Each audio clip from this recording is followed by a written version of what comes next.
Welcome back to Chow Time Pod. It's your host, Red. I got a video today from Manosphere.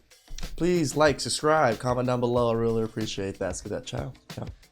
Dating in Chicago is interesting because as much as you think it's a big city with plenty of options and so many people to date, it's really not. I'm a busy professional. I do real estate.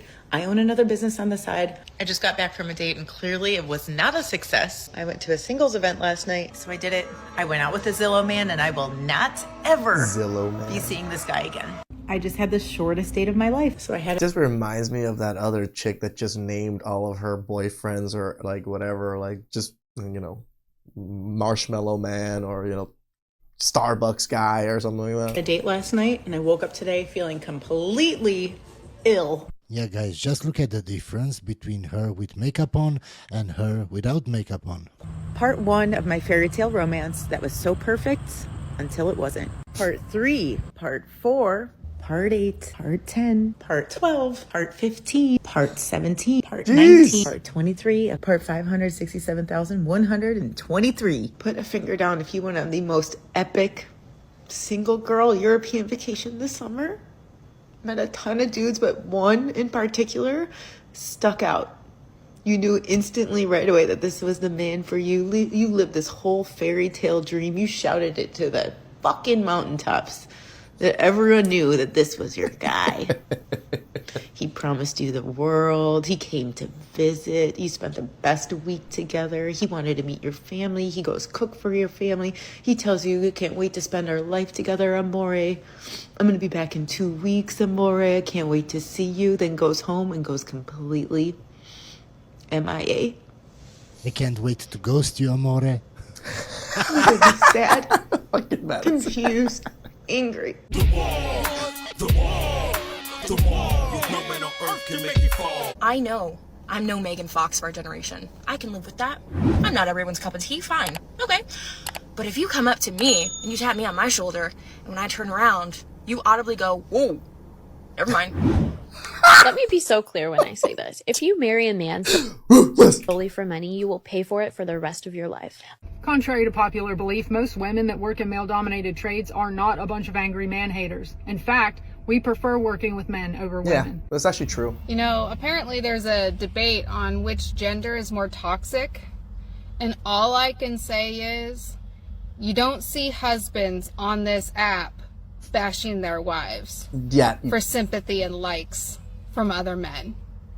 You only see women do that. We're all the normal people. In my case, I mean like normal guys to date. I feel like I'm just normal. I don't do anything crazy. Ma'am, you make videos and then you post them on TikTok. That's not normal. I'm just like a good I mean, Manosphere, it's hard to say if it's normal or not because it is somewhat normalized now. So in a sense, it's normal. person. I like to do fun things. I'm kind. Sure, I have a TikTok or whatever, but like in general, I'm pretty normal. I feel like all my Okay, friends my growing up bad, Manosphere. You got me on that were really one. She normal. admitted Like, we're the normal people. I just want like a normal guy. Last night, I was talking to this guy, and he was Okay. like, well, what I'm really looking for is a chill girl who's just always down to have a good time, willing to grab a couple of beers, watch some football, go fishing. So I said, my dude, it sounds like you want a boyfriend. And then he blocked me. Yeah, I have to agree. You shouldn't expect women to I don't want to do those things with my girl. like everything you like. We are totally different. We like different things. But social media has brainwashed men and women into thinking that we are the same, my guy. We're not. Like bowling. My ex-wife didn't enjoy bowling, but then she enjoyed bowling because of me. Most of the girls I've dated after my ex-wife don't really bowl, nor do they enjoy bowling. I still love bowling. I actually enjoy bowling without other people. I don't like taking significant others to bowl. I used to do it for first dates before I got married just because I really enjoyed bowling. I thought it was something that people enjoyed. Now I realize I'm just some stupid nerd that does weird things that other people don't like doing because most girls don't like bowling. So, and it's fine to have that particular hobby that's just to yourself, by yourself. It doesn't have to be with other men or other women or your significant other or something. You could have your own hobbies. It's okay. Not everything has to be, oh, we like everything together. Then it's just awkward. You're looking for a guy friend, not for a woman. Yeah. He definitely wanted a boyfriend. Yeah. Any girl would agree with me on this. A situationship and breaking off a situationship hurts a lot fucking more than an ending of a relationship, in my opinion. What? It's just so... Yeah, of course, man, because that guy didn't want a relationship with you from the start. You see, that's why women hate the nice guy, because the nice guy is clingy. Because the nice guy wants to spend all his time with her. Because the nice guy wants to do everything to please her. True. That guy doesn't... I used to be that nice guy. Tell the truth, I'm still somewhat of a nice guy now. I try not to be. I force myself to be a good guy, but not a nice guy. But that niceness is so hard to trump in my own, like, internal process sometimes. Sometimes I just genuinely want to help people. Care, doesn't want to be with her. He just wanted sex from her. That's why she likes him. That's why women want those guys even more.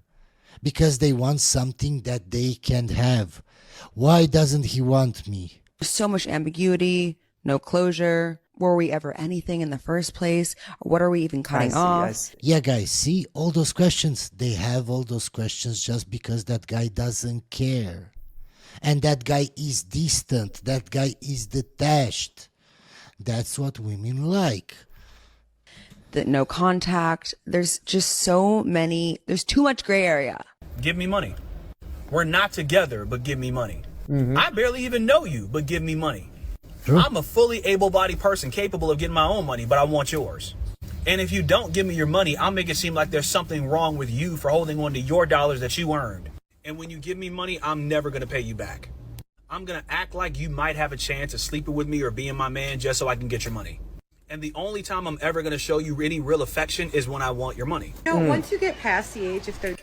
As harsh and as bad as that last clip sounded, I'm sure that's probably how 90% of you men feel out there. 35, like you don't even care about like the expensive or lavish dates anymore. You're just happy to go on a date with a man who doesn't have like a secret girlfriend, wife, or family. Like that's it. That's the standard. So Jasmine, what's the most important thing you've learned so far at the resort? I want to create a country where there is only women. A nation like Jasmine Land. Men. This is going to be a wild take and it's going to be like 20 steps back for feminism, but I feel like my amazing personality gets in the way of people seeing how hot I am. If you're perceived... No, ma'am, that's not true. What? See, a woman that has an amazing personality is also humble. She doesn't feel the need to make a TikTok video and post it about how amazing she is. And when your personality is radiating that much, it actually makes you more attractive. As a feminine woman, you have more persuasive power over men. Correct. If you act submissive, you have more of a chance to persuade a man than if you are more bossy, aggressive, shrill as they call it. Yeah, of course, because a guy, when he sees that you're aggressive or bossy, he just wants to run away. He just wants to leave you alone. If you embody the qualities of what's perceived great in a man, that penalizes you as a woman. So you're kind of damned if you do and damned if you don't. I have been on 73 dates in 2024. I am still single with no roster to show. 73 dates, guys. But somehow they keep telling us that they have it worse than men. 73 dates. Go for it. That means like what? At least 1.5 a week almost? When I first met my husband, he didn't have money at all. There are plenty of women out there would appreciate honesty. At least for me, I find it hella attractive. If a man says, I really like you, I'd like to take you on a nice date, but this month I only have this much budget.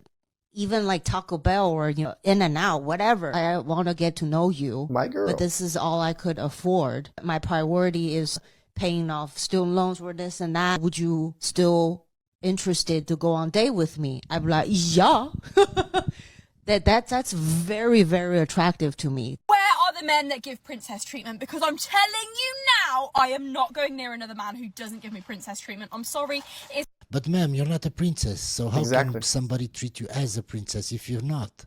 It's not happening, darling. Like, I kind of wish Princess Diana was still around. I wonder what she would say about this princess treatment stuff. She was one woman that I was very humble about. You know, she looked, I don't think she was the most gorgeous woman, but she was a good-looking woman, and she was very well liked by everybody. Because I want someone who literally is obsessed with me, worships the grounds I walk on, literally kisses my feet. This is why I tell you guys, you should always listen to the fisherman, not the fish. They want somebody to be obsessed with them, but that's not actually true. As the previous woman said about the situationship, women like distant men. Women want men that they know they can't have. They don't like clingy men. They don't like simps that do everything for them. They don't. They don't. Just ask her about her ex. Oh, well, my ex was toxic. Yeah. She will never say, oh, well, my ex was a simp. No, they don't like simps. They just keep them around for their money. Yeah. Or some benefit. I literally want kisses on my toes, alright? That is exactly what I want. I don't think it's normal to be nonchalant. No! I don't want someone who's just, yeah, you're kind of pretty. No! I want you to literally, as soon as I wake up, I want you to kiss my forehead, tell me I'm the most perfect person you've ever seen on the planet Earth.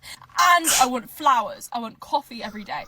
I'm not trying to lie here, girl. I want love. I want compliments. I want So she basically wants a simp, and after she gets the simp, then she dumps the simp for the bad boy. Yep. We're going to skip this video because it's very stupid. Divorced men, hear me. I need your opinion. Just come back from a date. I'm not divorced, but I'm sure I can help. Another divorced man. I am. Okay. Which is generally the way when you're in your 40s. So I have dated a few divorced men. But my question is this. Yes. Every man that I've met who has been married said they will not ever consider marrying again. Is this just the men that I've met, or is this a general consensus? I would say a consensus of probably about 90% of men. There's maybe even 80% of men, because there's still plenty of men that want families. They're still willing to get remarried. Just the mass consensus of most men is no. No, you can still find very, very, very stupid men that want to remarry. I love how Manosphere just straight says it. They're dumb. But if you know the rate of divorce for a second marriage or a third marriage, and you're not the stupidest thing on earth, then you know not to get married. Once a guy goes through divorce, 99% of men don't even want to think about that happening again. What have they done to you? Some of us are lovely. No, you're not. You're also divorced, so you probably took half of everything from your ex. Just ask him how lovely you are. He'll have a different opinion. I put, women want you to drop every bad habit only to leave you once you do it. So why do they want you to drop every bad habit? Because you're a utility to her survival. So it's not that video games and sitting there watching the football game is a turnoff. It's a turnoff because she looks at you as a utility and she goes, you could be spending this time better serving me by figuring out how to make more money. See, damn, that is such a true statement. This is exactly why women don't like us when we're just chilling and happy and watching TV or, you know, drinking a beer or something. They don't want you to have your own pleasure. It's all about them. They only care about themselves. And once she changes you into that simp that does everything for her, then, oh, well, I don't love him anymore. Oh, but he's so nice, he's so loving. Yeah, but I just don't love him anymore. I want something new. He's boring. Yeah. This is their natural survival instinct, is to fully have their own self-preservation and their own survival instincts, because all they care about is not only themselves, but the survival of their future children. She does not about you. She doesn't want you to have pleasure. She doesn't care if you're happy. And you're sitting there playing video games. She's going, how can I get this man to better serve me? How can I get him to work more and be ambitious so I have a better life? It's we can easily see this in a lot of clips, right? It's like, oh, you could be doing something else. Why are you just sitting there? Go make some money or something. all about her. Once you show that you're able to be changed, she doubts your value again because you show that you can be moved off center and you've listened to her words essentially, and desire drops anyway. Hey chat, what's the phenomenon of middle-aged... Ma'am, you don't have a chat. You have people that leave you comments. Chat is when you're live. You're not live, you're recording a video. women telling single girls to settle? Every time, or 9 times out of 10, when I talk to a middle-aged woman, they will say, oh, you're single? Oh, it's because your standards are too high. Oh, it's because you're too picky. First, yeah, they're right. First of all, I'm not even dating right now, so how could that be? But I'm looking for someone who is like kind, educated, not a misogynist, racist, homophobic, you know, the normal. Okay, we're just going to skip this video because it's clear that she's a leftist and thinks all men are evil. A lot of people say like dating is a numbers game. You have to go out and go on as many dates as possible. And I actually... Didn't you hear the other woman in the video saying she had 73 first dates, 63, something like that? I really don't believe in that. There's a difference between going on a date out of excitement and out of, you know, I feel really happy and content with myself, but it would be great to have an addition to this versus, oh God, I'm 31 and I'm single. And if I don't go on 5 dates this week, I won't find my person and then I'm going to end up alone and then I won't be able to have kids. You know, the spiral. Anyway, I definitely went on some dates where I was like giving that desperate energy of like needing their approval, needing them to like me, to text me the next day, like all of that. And it was like, wait a second, am I actually into you? Or do I just want your approval and do I just want to feel wanted? You're maybe not so into him, but you don't want to be alone. That's it. And do I just want to feel certain that there's a path forward with someone? And am I looking to kind of like anyone to get that sensation? I think those are important questions to ask yourself. That's why I always tell you guys you should have an abundance mindset. I was a little surprised when he took me up on it, but I got my wallet out. I brought my card. You just don't see it very often where I offer to pay for half of the dinner or drinks and then he takes me up on it. The older you get, ma'am, the more you will see stuff like this, believe me. The whole finance part of dating is probably one of the most confusing parts for me and the part that gives me the most anxiety. It is a little bit unfair of me to offer to pay half of the bill, but then when the guy takes me up on it, I don't talk to him again. It is a bit of a red flag if a guy doesn't pay for the first date. Do you expect it on the first date? But they all want equality. And if you don't do it, I'm not gonna talk to you again. When you're on a date and the check comes, do you offer to pay? I think the most frustrating thing about dating right now is not feeling like I'm getting rejected. I fully do believe in the taxi cab theory. It doesn't matter how amazing this girl is. If a man is not ready to settle down, like it's not gonna work out. But as soon as he's ready, that first girl that's there, that's who he's gonna be with. No, that's not true. That's so stupid. Only stupid men think like that. What, you're going to take the first woman? Yeah. What if she has tons and tons of red flags? You're just going to ignore them and you're just going to marry her? Yeah, that's what happens in a lot of cases. And what happens next? You get divorced. And what happens next? Then you send me a message. Oh, my wife was like this. Oh, my wife was like that. What can I do? You can't do anything, my guy. You should have seen the red flags from the start.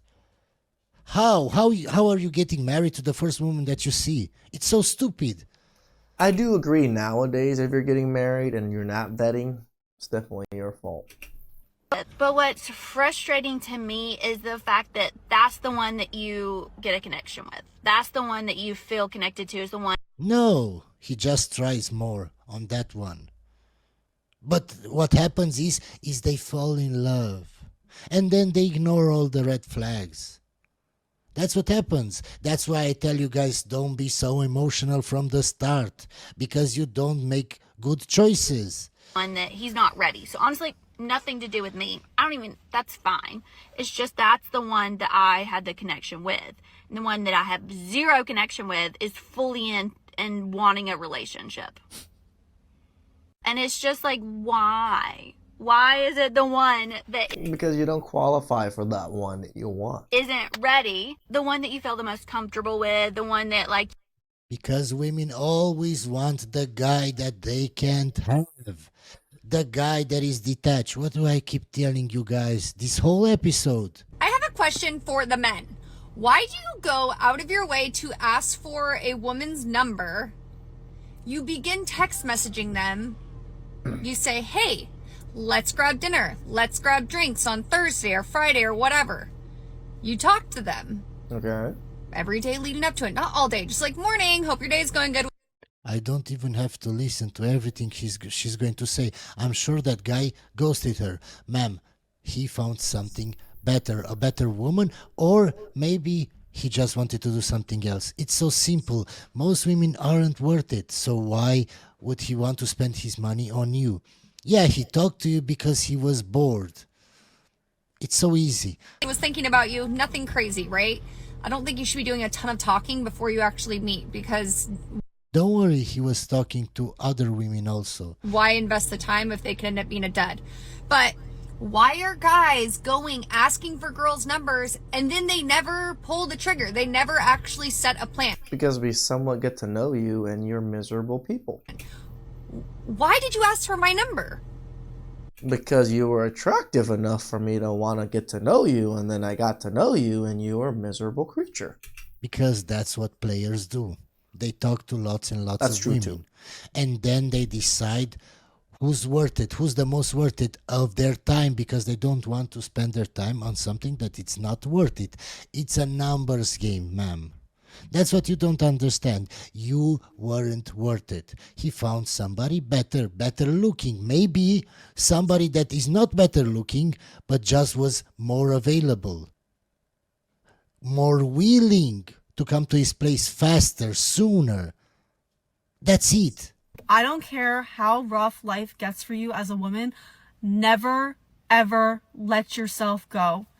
A lot of people will say that looks don't matter, just love yourself the way you are. How can people say this when there are studies Stupid. showing that if you look better, you make more money, you have more opportunities in life, just because you look People treat you better. better? Of course, looks matter. I think that's great advice overall.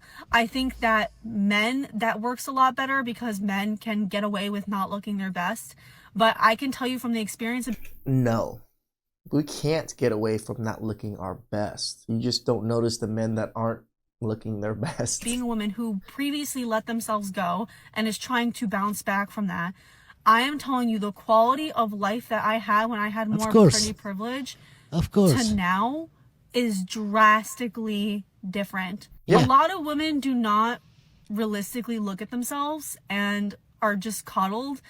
If you've been a woman in male dominated spaces, you know that you've had to look at yourself in a way that's very harsh. And fortunately for me, I am aware of the fact that I have a level of pretty privilege where I'm not the most beautiful woman in the room, but like I have enough where it makes my life somewhat easier on a day to day. But a lot of you, A lot of guys will offer to help you in all kinds of ways just because you look better.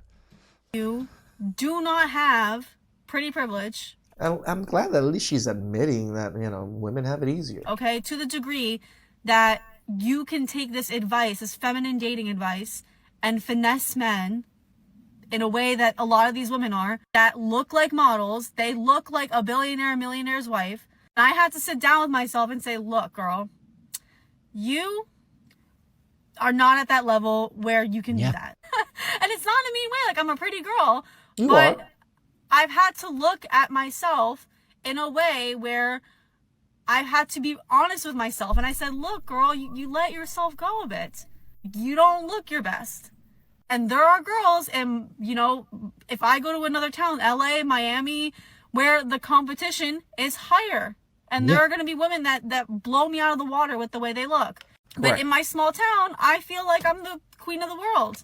I Sort can of, tell yeah. you from experience, letting yourself go, I don't care how broke you are, I don't care how poor you are. Just think about it, how easy it is For women, I look at my girlfriend. What can you do to look better? Eat less and go to the gym.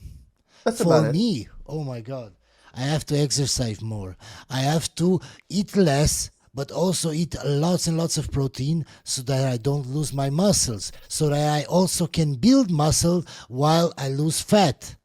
It's 10 times harder. And I'm not making fun of you, Manosphere, but you're lacking a little bit of hair on top, and for a lot of women, that matters. I mean, just eat less, it's less money, and go to the gym. It's so easy. Anyway, guys, hope you enjoyed this video, and I'll see you on the next one. Yeah, I just wish women would compare themselves, or at least, set their tier correctly. But no, women thinks they're just 10s, and other women co-sign on, you're a 10 slay queen. And then they just think it. But they never, ever, just like in the Whatever podcast when they asked them the rating, and it was like, oh, what celebrity do you think is a 10? And then they say that celebrity, and it's like, girl, you are nowhere close to that level, but you're so delusional, you think you're on the level of that celebrity? That's why you're alone and single. Please like, subscribe, comment down below, really appreciate that. And I catch you later.